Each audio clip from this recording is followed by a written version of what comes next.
विद्यापति, कालिदास, नागार्जुन, फणीश्वरनाथ रेणु, राम वृक्ष बेनीपुरी, रामधारी सिंह दिनकर, राम गोपाल सिंह नेपाली, राम वृक्ष बेनीपुरी। याद है ना ये नाम सब कि भूल गए हैं? अब मुझे नहीं लग रहा है कि याद करके रखे हैं इन नामों को, इन सपूतों को। अरे ये बिहार के ही वो कवि और साहित्य हैं जिन्होंने पूरे विश्व में परचम लहराया है अपने कवि के जरिए, अपनी कविताओं के जरिए, अपने साहित्य के जरिए। और आज भी बिहार अपने इन सपूतों पर फख्र करता है। लेकिन क्या हो गया है बिहार के लोग आप लोग को? छी छी छी, ऐसे नतीजे होते हैं हिंदी के। जहाँ फणीश्वरनाथ, कालिदास, विद्यापति जैसे साहित्यकार और कवियों ने जन्म लिया है जिस बिहार की धरती पर, वहाँ हिंदी के सब्जेक्ट में पास नहीं हो रहे, खाली सीट रह जा रही है। 84% सीट खाली रह गई, मात्र 16% आप अभ्यर्थी पास हुए। क्या ये नतीजा हो सकता है?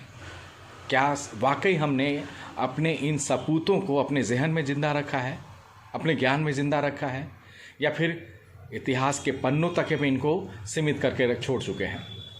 क्योंकि अगर ये हमारे जहन में, हमारी किताबों में, हमारे ज्ञान में जिंदा होते तो आज जिस तरह से बीपीएससी का 10+2 का रिजल्ट आया है उस हिसाब से ये नतीजा हिंदी का होता नहीं, बिल्कुल नहीं होता।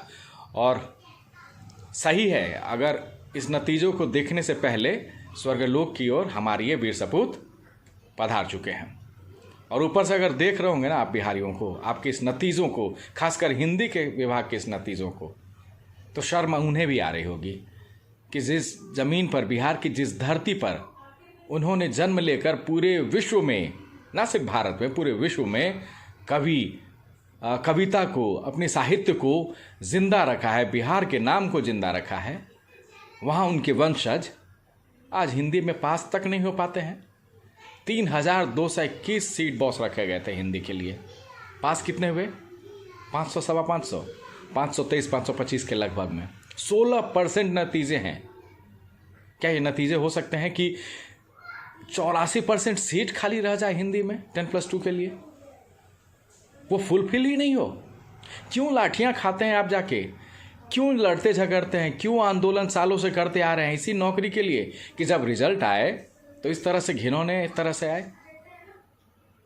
ये कतई उम्मीद नहीं कर सकते हैं। जो फोटो में टांग के रखे हैं ना अपने इन सपूतों को, अपने इन कवि को, बिहार के इन साहित्यकारों को, उसको जहन में लाइए बॉस।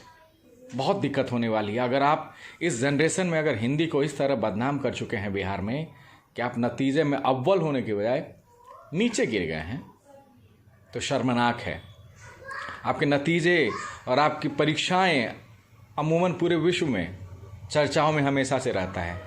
लेकिन अगर बीपीएससी ने एक रिकॉर्ड बनाया है कि इतने जल्दी उन्होंने एग्ज़ाम लिए, नतीजे घोषित किए, डॉक्यूमेंट वेरिफिकेशन का काम चल रहा है, और बावजूद इसके आप लोग पास तक नहीं हो पाते हैं, पूरा सीट तक फुलफिल नहीं हो पाता हिंदी का। क्या ये नतीजे हो सकते हैं? कतई नहीं हो सकते हैं।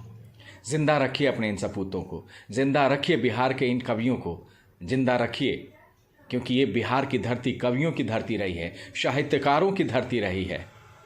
इसे जिंदा रखेंगे तो आपके आने वाले वंशज भी आप पर नाच करेंगे, जैसे ये वंश अपने फणीश्वरनाथ रेणु, कालिदास, विद्यापति का पर नाच करता है।